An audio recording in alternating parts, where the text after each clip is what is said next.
What's going on, guys? This is Raymond Iron by McKinney, and today I'm going to talk about feeling your desire real and what that implies to me, anyway. Say, like, if you're trying to, or if you're attempting to manifest a certain outcome by putting yourself into a state as if you've already got it. Now, I think a lot of people may get this confused with idle daydreaming. What? Maybe if people here say something like imagination, you can get anything you want with your imagination. Now, a lot of people think that's stupid and silly, but hear me out on this. When people think of imagination, when many people think of imagination, they think of idle daydreaming, like just thinking of a state like that'd be kind of cool, but they don't actually immerse themselves in the feeling. And I'm not talking about this overwhelming joy of excitement feeling, just like, what would it feel like in being in the state implying that your desires are yours? How would that feel to you? I'm sure a lot of us want to say, you know, I don't like being present, for example. Um,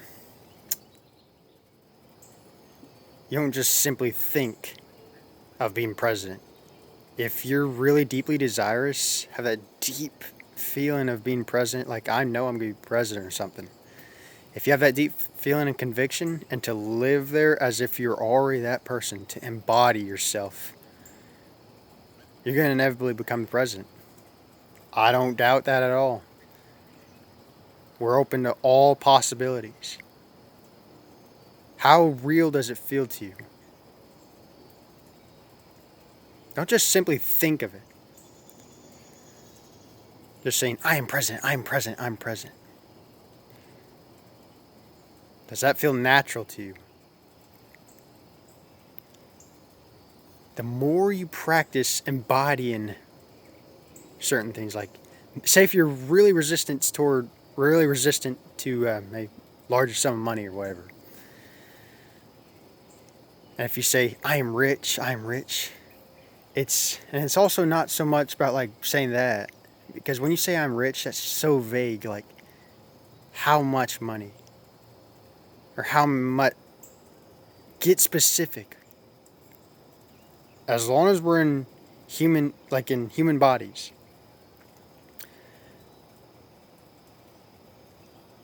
we need to define a definite goal for ourselves, instead of just kind of, if we don't have a definite goal, you're just floating around, just kind of wishy-washy. I'm talking about bringing this abstract idea into concrete form, and that's by having a definite purpose in your life.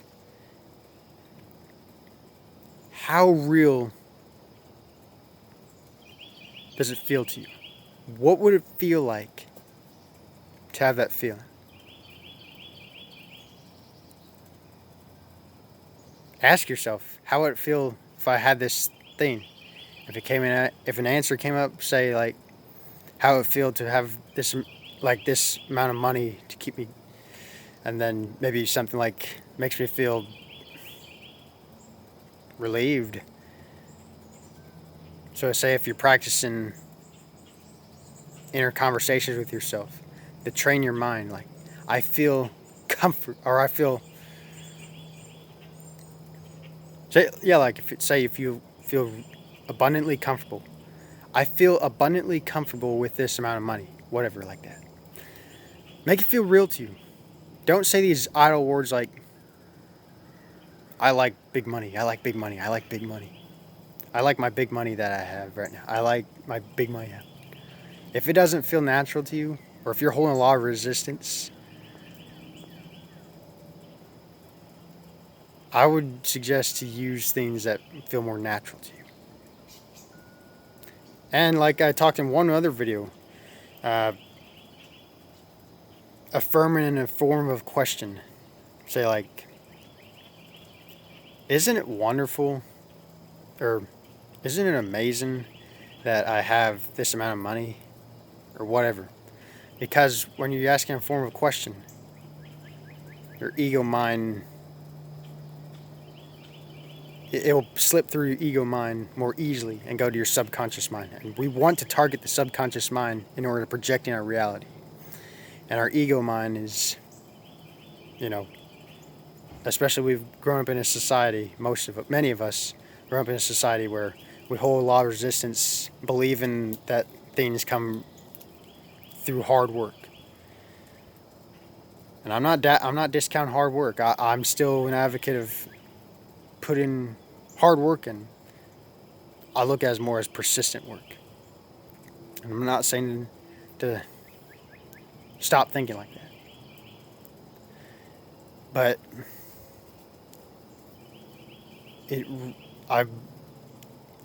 it's really important to have a definite purpose in your life. Like it's not enough to just, to me, it's not enough to just say idle words. If they don't resonate with you, what do you really want to experience in your life? That's when it gets to the deeper feeling. Like,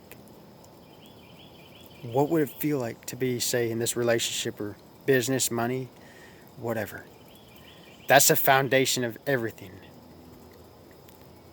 It starts with work, developing confidence within yourself. And then the action, any action in between it'll come to you. You will not even sit around, should I take this action or something? You're going to have that inner drive that you're going to take action without question. Or you're going to have people come to you. Say people out of the blue just they feel like, hey, you seem like you're a pretty driven person. We would like to help you out. And I'm trying to approach this manifested stuff from a very, as concrete as I can. Because, yes, it's still abstract, I know. We live in a world where we want to see concrete examples and hard facts. But I believe we need to have more people to develop their imagination, to exercise their I'm not saying passively imagine. I'm saying to actually engage in focused imagination, to put yourself in this state and to really put yourself in that deeper feeling like this is already mine. It's already here. It's coming. There's no stopping. Even if it appears on the outside it's not coming, even if it appears no evidence is shown, that deeper feeling, that deeper drive, that's a drive. And I believe that deeper drive is God in action. Or divine source, or whatever you want to call it. You don't have to call it God or any of those things. Just call it a deeper drive. It's just a deeper subconscious drive. So I'm on here just kind of trying to bring the abstract and concrete in unison. Because, I still find it silly just to kind of talk about, well, just imagine you get everything you want, it falls in your lap. And it can. And I'm not saying it's impossible. But realize you got a life to live too. And I'm here to live a life of practicality too. And I still do my things like running and training, work at a job, and things like that. I want to live the best of both worlds. To live, like, say if we didn't have ego or skepticism, we wouldn't be grounded in our bodies. I think it's good to have skepticism and ego in order to help us to stay grounded in ourselves. Because we need to think for ourselves, guys. I know there's a lot of people on YouTube trying to, it's a lot of hype, especially with say law of attraction or anything like that. It's I'm not the one who posts on here to get a lot of hype or fame like that, that's more of a byproduct. But I'm here to, I want to be authentic and as realistic as I can with this stuff. And I'm not talking about being, not trying to talk all delusional or anything like that. I want to be practical, to actually have a definite purpose in your life. And train yourself as if you're already that person. And then the action in between, it'll just feel, you're not going to miss an opportunity. I believe when you have a definite purpose and when it really feels desirous to you and you hold to that faith, you can't miss it. You can't miss it. Even though your ego thinks you're wasting your time, you're training yourself to really hold that faith.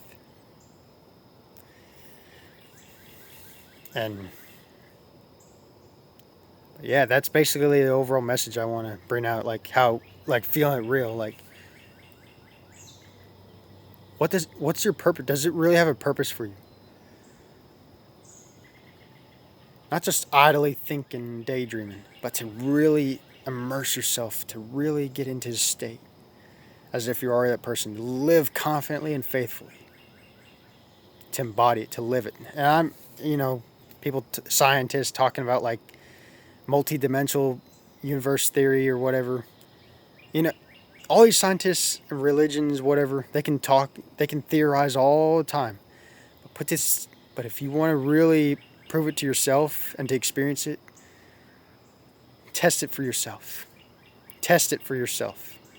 Practice these, whatever, inner conversations to immerse yourself in the field. And the content feeling that you already have what you have. One Bible verse was talking about, I think, I can't remember what it is, but claim it or I'm basically just claiming it as if it's already here, even though it appears not physically. So, yes. So I believe the biggest foundation of everything when we try to fulfill a desire is to really, how natural does it feel to us? If it doesn't feel that natural desirous to you, you're gonna have you're most likely gonna have a lot of resistance, and it's gonna just not seem like it's flowing very well. So have a definite purpose in your life, and hold to that faith that is done, and then go live your life instead of just theorizing everything. Embody it and to live life, to thrive in life, to actually live. Not live delusionally. Not to think delusional thoughts or anything like that, but to actually live and think as if you're already that person. And just feel confident in yourself, grounded in yourself. Your body's smart. When ideas seep into your subconscious mind, which I believe is within our bodies, to really feel it as if it's already a tangible fact in our realities. That's when it will inevitably show up. And I think it's a beautiful way when it comes to manifesting. That's what I see when it comes to deliberate manifesting. So, I hope this video helps. And again, I'm just trying to be as practical as I can with this stuff. Not being all woo-woo or anything like that, but to actually to really put this stuff to practical use. So, I bless you all, and happy manifesting.